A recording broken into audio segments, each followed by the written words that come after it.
Video time! Yay! All right. So our favorite. Do you guys need to go over any more end behavior examples? We get it? Okay, good. Let's move on. Number 9. I think the way I want to go over this is I want you to consider this function.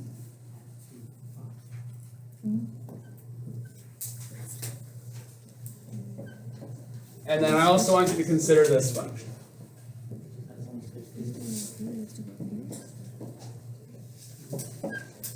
All right? What would these graphs look like? Which one do you think looks simpler? The first one. This one? Yes. Yeah. Yes. Isn't that just the absolute value of x? Yeah, that's equal to 1. Very good. So what this looks like would be, let's rewrite it. So Taylor makes a really good point, which isn't the top here, isn't this expression just the same as the absolute value of x? Yeah. And why is that? Because, well, if x is negative, say x is negative 5. Negative 5 squared is positive 25. You square it, you get back to 5. So this here would map negative 5 to positive 5. Or would map 5 to 5, so that's what absolute value does. So this is the same as that. Okay, so this one, we'd say, all right, pick any number you can think of. 5. Sure, 5. You plug it in there, what do you get? 5 over 5. Yeah, I can make a big table of values, for example, that goes, well, let's see, plug in 5, I get 1. Plug in negative 5, I get 1. Plug in 0.03. Plug in negative 0.03. Plug in 0. No, you just got loud. Undefined. You're right. 'Cause 0 divided by 0 is undefined. So if I were to graph this, it would just be like y equals 1, except at 0. So what kind of structure would be happening when x is 0? What? A birdie? Yes, there's a bird A hole. inside the graph. Clearly it's a bird. That's what it looks like. A round birdie. So looking at your problem set, what is the limit as we approach 0 from the right? 1. What's the limit as we approach 0 from the left? What's the limit? 1. There you go. And then the limit exists because there's a hole there, but the limit still exists, right? Because this is happening.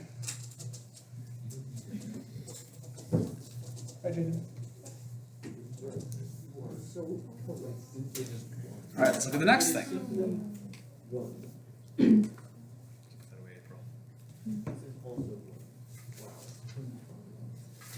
What does this guy look like? Kind of looks like y axis of x. Let's do another table of values. Let's plug in. Sure, plug in negative 2. What's the y value that comes out if you plug in negative 2 here? You get negative 1. Does everyone understand why negative 2 gets us negative 1? You sure? How about negative 0.04? I would also have negative 1. Do we still get that? You got it. Plug in positive 6, you get 1. Plug in positive 0.007. Hopefully it makes sense what I'm talking about here. I'm just picking arbitrary numbers, and I'm making sure to pick a couple that are very close to 0, just to illustrate that no matter how close you are to 0, you're either going to get 1 or you're going to get negative 1 for your y value. So Seth said it, if you heard him. Said it's going to be like this on the right, and this on the left. So what's the right-hand limit as we approach 0 from the right? How about from the left? Does the limit exist? No, it does not. All right, so that's not too tricky, right?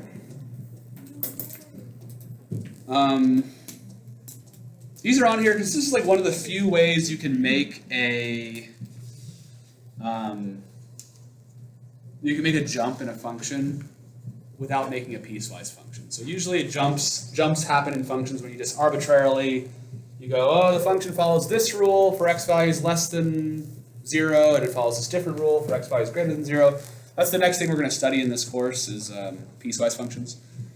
But you can certainly you can get a jump by throwing in an absolute value, okay?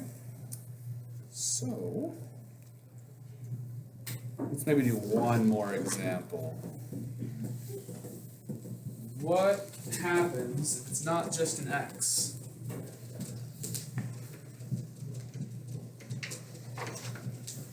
What happens if,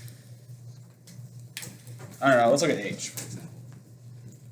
The limit as x approaches 2 from the left of x minus 2 over the absolute value of x minus 2.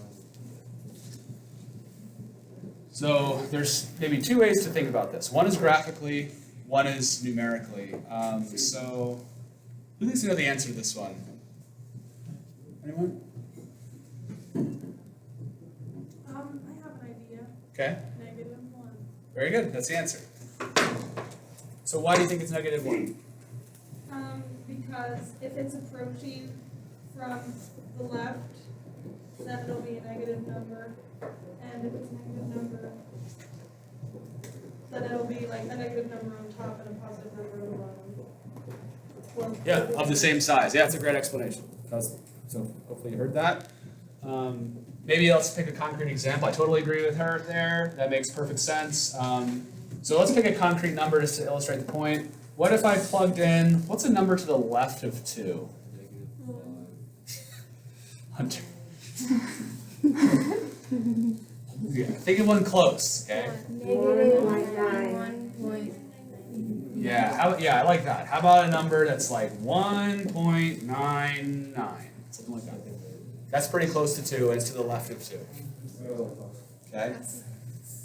So, the top, like Zarita said, would be 1.99 minus 2 would be negative 0.01. And the bottom, because the absolute value, would be positive 0.01, which of course gives us -1. So we can reason out that any number you pick that's left of 2, less than 2, is going to give us a y value of -1.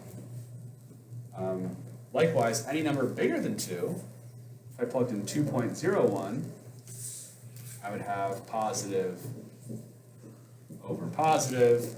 So by the way, what's the graph look like?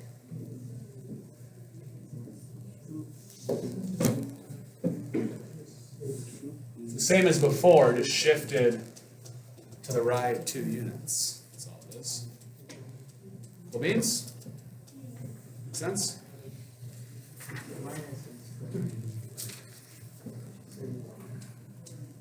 All right. Sure there's no questions, guys? Okay, so you got a couple more like that on this page. They should be pretty simple. So your left or right limits, yeah, you just use this kind of idea, and then if it's asking for an overall limit, you got to figure out is it like this where there's a jump and the limit doesn't exist, or is it kind of weird like the first one we did where they actually do converge to the same number. All right, here's some food for thought for you. If you look at the next page, you'll notice there's all these questions that have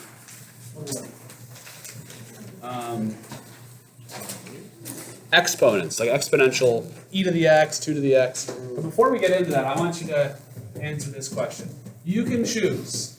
You can either have, let's say, 100 to the 2 power dollars, or you can have 2 to the 100th power dollars. Okay, so don't shout it out if you know. Consider that for a second. Consider that choice. Would you rather have 100 to the 2 power dollars or 2 to the 100th power dollars? Who would take 100 to the 2 power dollars? Would you just let your financial advisor decide for you? Exactly, yeah. Who would take the 2 to the 100th dollars? Okay. Clarissa, you don't want money? She's like a monk or something. Doesn't need any money. Money is obsolete. Yeah. Oh, this does raise an interesting question, actually. Some of you guys might. How big is this number? It's pretty big. Bigger than what? Yeah, how much money is this? You can get a car with this, a used car. It's 10 grand. Right? 100 squared is 10,000. So that's $10,000 is a nice amount of money. How much money is this? If you look at the first few powers of 2, so 2 to the first is 2, 2 to the second, 2 to the third, 2 to the fourth, 2 to the fifth, 2 to the sixth, 2 to the seventh, 2 to the eighth, 2 to the sixth, 2 to the ninth, 2 to the 10th, 2 to the 11th. You get the idea. Dot, dot, dot. You can already see, yeah, we're going to hit 10,000 in a couple more steps, right? It's going to go 4,096, then it's going to hit 8,000 something. So a couple more steps, we're all going to be breaking 10,000. But let's see, how big is this? If I take a calculator and I say, oh, great machine, beseech thee, what is 2 to the 100th power? It tells me that it's about roughly 1.27 times 10 to the 30th. Okay. I think that's larger than 10,000. Yeah. Now, of course, I think if you think deeply though, would you want that much money? I don't know. Let's say how much money is that? So it'd be It causes one. Yeah. Exactly. Not only if they know you have it, just use a little bit of their time. So I gotta go 30 decimal spots over. So there should be 30 numbers except for the 1. So it'd be 1 within 30 numbers. So there's 3, and then there's 6, there's 9, there's 12, 15, 18, 21. Meme number. LOL. That was so funny. God, it feels good to be so cutting edge. I lost track. 9, 12, 15. It's only 24, 15, 18, 21, 24, 27. Okay, I need 3 more. Okay, that's how much money you have. So this is, let's see, there's thousands, millions, billions, trillions, quadrillions, quintillions, sextillions.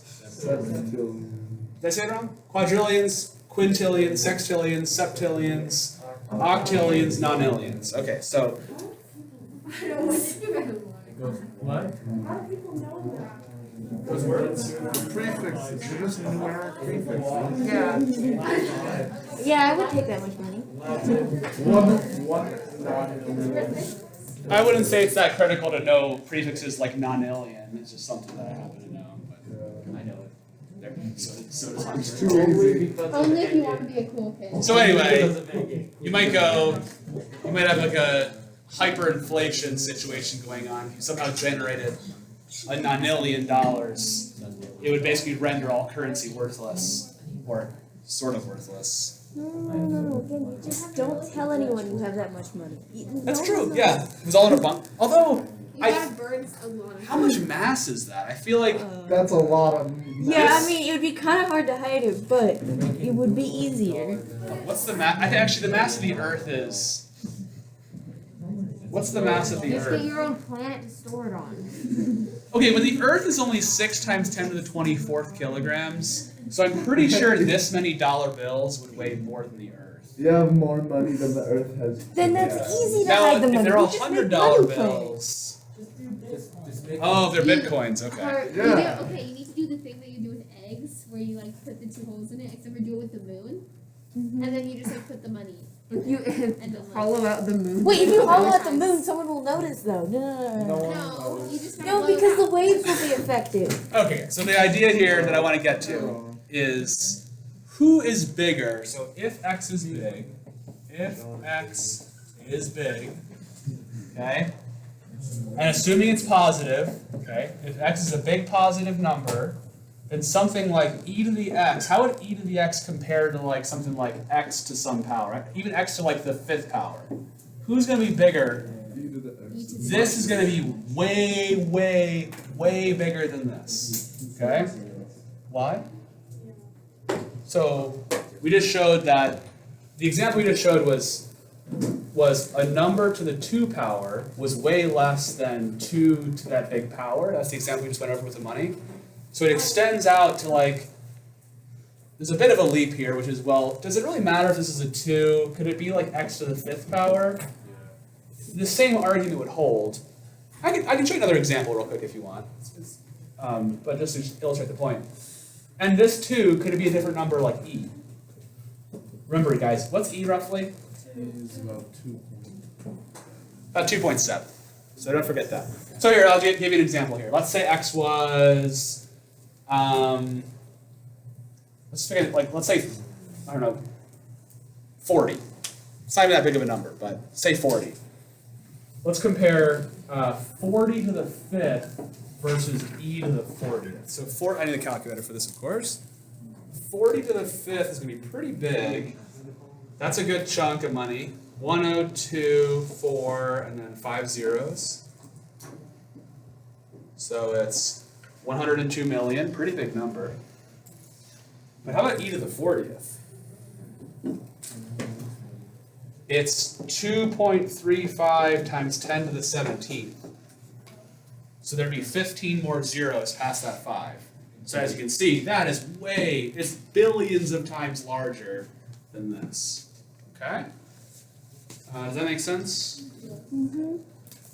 I think it's correct. Billions, maybe it's only 100 million times larger. But you get the idea. It's at least 1 million times bigger than this number. So, okay, so let that just be a general property that if your x value is the exponent, then your term is going to be much larger than a term where your x is the base of the expression. If you want to use some jargon, you'd say exponential terms dominate polynomial terms. Does that make sense? The way I said that? Mm-hmm. This is an exponential term, that's a polynomial term. This is exponential, this is polynomial. Okay, so what do we do then?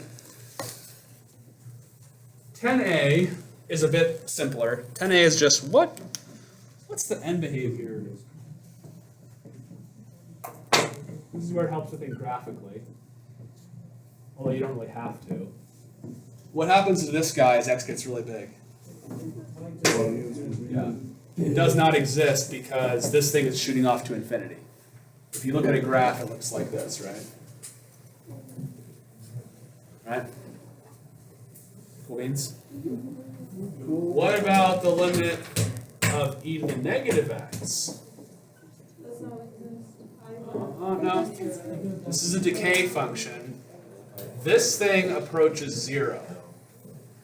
So make sure you understand this distinction. Big, big difference. Okay.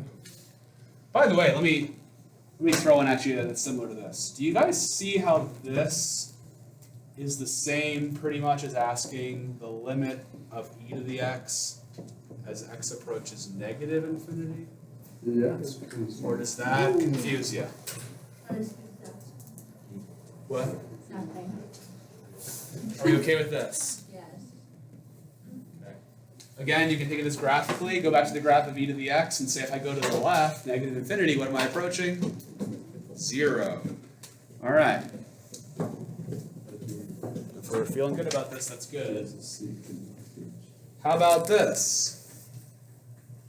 The limit as x approaches infinity. So let's see if my explanation made sense then. Who would bet 5 pumpkin spice lattes on their answer to this question?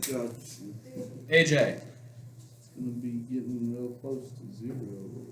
Very good. Let's go from PSL. You win 5 PSLs. Let's go. Now let's examine this one. Why is this answer 0? Because of what we just. Big on bottom, go close to 0. So the dominant term on top is x squared. So that's going to be pretty big. X is 1,000. 1,000 squared is a pretty big number. It's 1,000,000. But the bottom is like astronomically large. Astronomically big.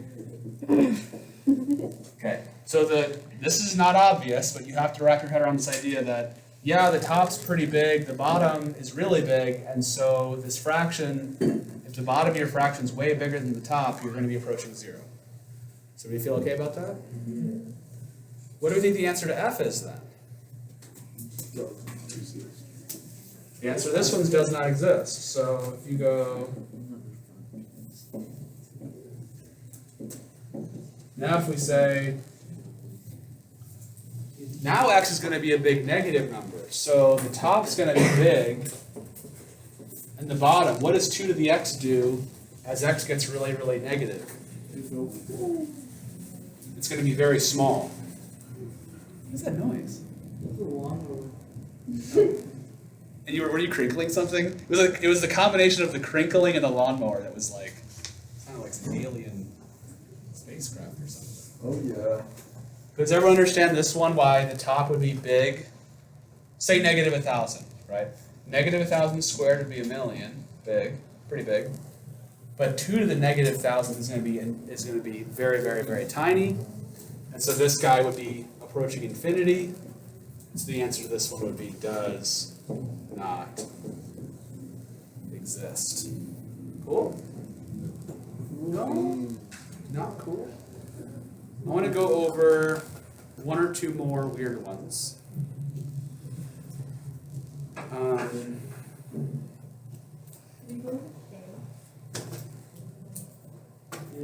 Yeah.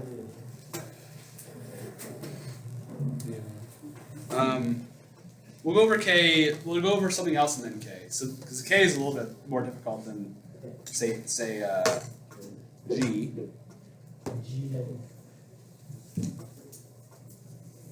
We're gonna do g, then we'll do k, and then you guys can just kind of work through them and see if you understand it.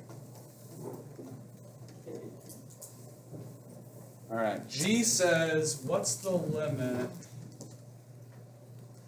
as x approaches infinity of 2 plus e to the negative x over 3.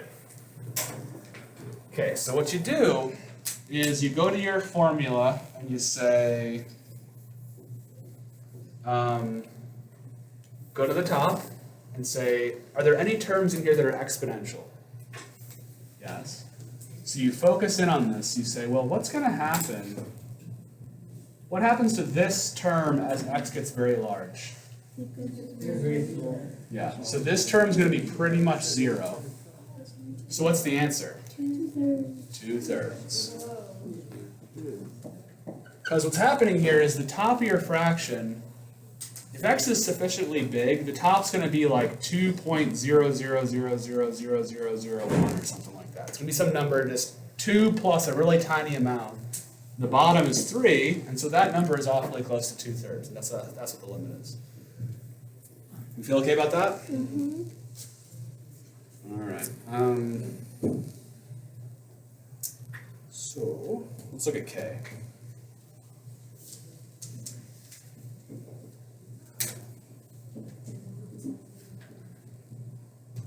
This one's very weird.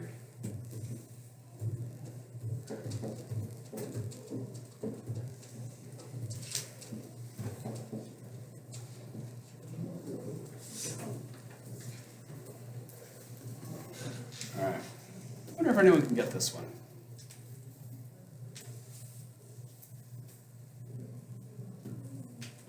Does anyone think they know the answer to this one?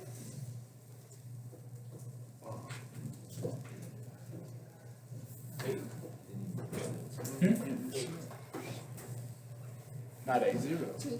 0. 2/3 is reasonable, but perhaps surprisingly, it's not 2/3. We'll get to let's look at the logical step by step here. So look at the top. Who's the dominant term on top? 2 to the x or x to the 5th? 2 to the x is dominant. So if x is a large number, this is going to be way, way, way, way bigger than this. So for all intents and purposes, I can ignore the tiny guy. It's all relative, right? He's tiny relative to him. Same thing on bottom. Let's look in the bottom. X to the 10th can be pretty big, but not nearly as big as 3 to the x. Ignore. So now we have a simpler question. We boiled it down. So now I can say, well, what's the limit of this? 2 to the x over 3 to the x. Which I can see why you might go, oh, maybe 2/3, but 2 to the x. You might remember an exponent property, that this is the same as 2/3 to the x. Does that ring a bell to anyone? No. No? Well, let's see, does it make sense why, for example, if I said 2/3 to the, say, 7th power, that would be 2/3 times 2/3 times 2/3. Why did I pick 7? Oh, silly. 7. That's what a 7th power would be. And that's the same as saying 2 to the 7th over 3 to the 7th. Is everyone okay with that? Yeah. What would you end up with if you took 2/3 and then took 2/3 of that, and then took 2/3 of that, and 2/3 of that, and 2/3 of that, and 2/3 of that, and 2/3 of that? 7 times, you'd end up with, if x is large, you'd be very close to 0. So let's ask the calculator. How close to 0 do you think it is 2/3 to the 7th? Think it's really close to 0? 0.0. Probably not that. It's actually only 0.058, roughly, so not super. But if you go 2/3 to the, say, 17th power, it's 0.001 plus some change. And if I make the exponent bigger, it's going to be closer and closer to 0. All right. You guys feel okay with that? Oakley cadokley. What do you guys think the answer to L is, the last one?